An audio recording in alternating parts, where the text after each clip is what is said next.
안녕하세요. 예수비전성결교회 안희한 목사입니다. 참 반가운 소식을 들었어요. 미국 의회 의원들하고 복음주의 목사님들이 회개하는 시간을 가진 거예요. 동성애에 대해서 회개하는 시간, 낙태에 대해서 회개하는 시간. 하나님의 말씀에서 엄격하게 죄로 규정하고 있죠. 동성애에 대해서 말입니다. 하나님은 남자와 여자로 창조하셨어요. 둘이 연합해서 한 몸을 이루게 하셨어요. 그리고 그 사이에서 태어난 자녀들이 생육하고 번성하기를 원하셨어요. 그게 하나님 뜻입니다. 근데 이 하나님의 뜻을 인간들이 반역하는 거죠. 도전하는 거죠. 거역하는 거죠. 창조 질서를 거스리는 거죠. 죄악입니다. 당연히 회개를 해야죠. 낙태도 마찬가지입니다. 아니, 여자들이 자기 인권만 중요합니까? 뱃속의 태아, 그 인권은 중요하지 않느냐고요. 이 사회가 아주 이상하게 흘러가요. 인권 엄청나게 강조하면서 뱃속에서 살해당하는 태아들의 인권에 대해서는 침묵을 하고 있어요. 끔찍한 일이죠. 무대한 자의 피를 흘리는 거죠. 하나님의 심판을 자체하는 거죠. 이 부분에 대해서 목사님들은 침묵해서는 안 됩니다. 또 예수 믿는 기독 의원들이 침묵하거나 뒷짐지거나 방관해서는 안 됩니다. 뛰어들어야죠. 하나님의 이름을 위해서, 나라의 거룩성을 위해서 힘써 싸워야 되죠. 내용을 조금 읽어드릴게요. 미 의원들과 목사들, 낙태와 동성애에 대해 회개, 제목입니다. 국가가 하나님 뜻에서 벗어난 길에 대해 용서를 구해. 이렇게 기사 제목이 나왔어요.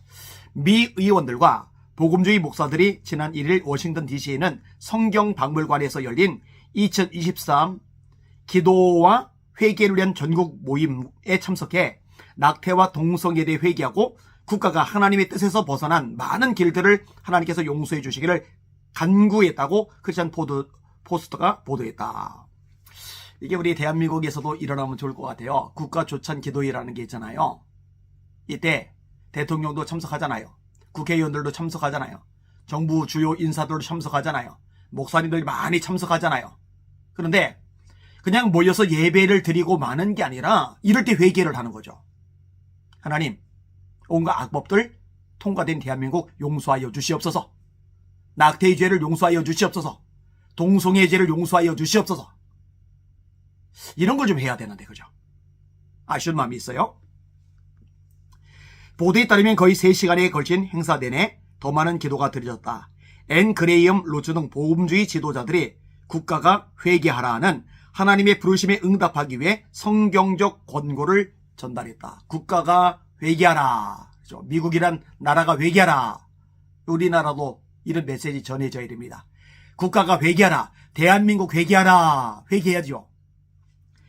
행사에서 다뤄진 다양한 주제 중에는 로 대 웨이드의 반전이 있었는데 참석자들은 지난 수십 년 동안 낙태 행위를 통해 어린이를 살해한 것에 대해 하나님께 용서를 구했다. 2000년부터 2012년까지 로 대 웨이드의 로였던 로마 맥코비를 대표했던 비영리 소송회사 저스티스 재단의 회장인 엘던 파커는 나는 내 자신의 죄와 대법원의 죄와 하나님의 교회와 미국을 위해 회개한다. 참 중요한 내용이더라 하죠. 자신의 죄만 말하는 게 아니에요. 대법원의 죄.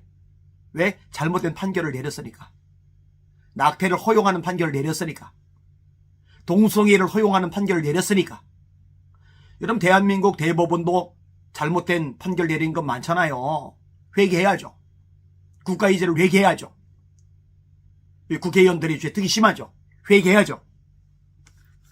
러브라이프의 사역의 책임자인 리사 워싱턴 또한 다른 여성과 남성을 대신해 낙태에 대한 자부심 느낄 일이 아닌데 수치로 느껴야 되는데 이기심, 성적 부도덕을 회개하고 낙태에 대한 인식을 널리지 않은 교회에 대한 용서를 구했다. 이 교회가 이걸 알려야죠. 낙태가 죄라는 것에 대해서 하나님의 심판을 초래하는 무시무시한 죄악이라는 것에 대해서 교회가 알려야죠. 왜? 성경적인 메시지니까. 근데 이런 부분들에 대해서 침묵했던 것, 제대로 알리지 않았던 것, 그것에 대해서도 회개를 하는 거예요. 한국교회 죄죠. 사랑하는 시청자 여러분, 우리들도 회개해야 됩니다. 교회가 교회답지 못한 것, 교회가 말씀에 서지 못한 것, 교회가 하나님의 말씀의 원칙을 성도들에게 제대로 가르치지 않았던 것, 세상에서 성공하고 출세하고 돈 많이 벌고 넓은 집 좋은 차 자식들 잘 되고 좋은 대학 들어가고 성공하고 연봉생 직장에서 호의호식하고 뭐 이런 것들에 관심 갖고 뭐 수능 앞두고서 뭐 잔뜩 모여가지고 합격을 위한 기도에 뭐 이런 것 가지고 관심 가지고 근데 정작 이 낙태의 죄를 회개하면서 함께 모여 기도해봤는지 점검해 봐야죠. 이 동성애 차별금지법 놓고 함께 모여서 회개하며 기도했는지 점검해 봐야죠.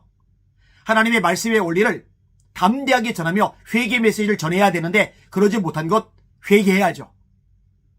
회개운동이 너무너무 절실한 시점이라고 생각이 되어집니다. 다음 내용 약간 충격적이긴 한데 이어서 동성애 매력 속에서 자란 캘리포니아 교회 연합의 짐 도맨 목사가 동성애와 동성애 생활의 죄를 공개적으로 회개했다. 이 짐 도맨 본인이 목사임에도 불구하고 동성애 죄를 지었던 것 이걸 공개적으로 회개한 거예요. 참 충격적이죠. 그와 동시에 감사한 일이죠. 공개적으로 이렇게 회개를 하니까. 이 공개적으로 회개를 하기는커녕 이상한 교단들 있잖아요. 미 연합감리교회 문제 생겼죠. 미 연합장로교회 문제 생겼죠. 미 성공회 문제 생겼죠. 동성애 허용하잖아요. 미국 연합감리교회 서부지부는 동성 결혼을 한 성직자를 감독으로 선출했잖아요. 여러분 거룩히 해야 될 교회가 앞장서서 이 죄의 천병 노릇을 하는 거잖아요. 그죠? 이런 상황에서 짐 도맨 목사가 동성애 죄를 공개적으로 회개했다. 충격적이면서 참 다행이다. 감사다. 이렇게 생각하게 되는 요인입니다. 사랑하는 시청자 여러분, 우리 한국교회도 이렇게 모여서 국가의 죄를 놓고 기도하면 좋겠어요. 이렇게 목사님들이 또 의원들이 모여서 회개하는 시간을 가졌는데 우리 대한민국에서도 예수 믿는 기독 국회의원들과 목사님들이 모여서 이 국가의 죄를 놓고 회개하는 운동이 일어나야 됩니다. 그런 운동이 일어나도록 기도해 주시기를 바랍니다. 우리는 말씀에만 섭시다. 진리에 서서 선한 싸움을 싸워가기를 소망합니다. 날마다 주님 바라보고 주님의 이름으로 전진하며 승리합시다. 할렐루야.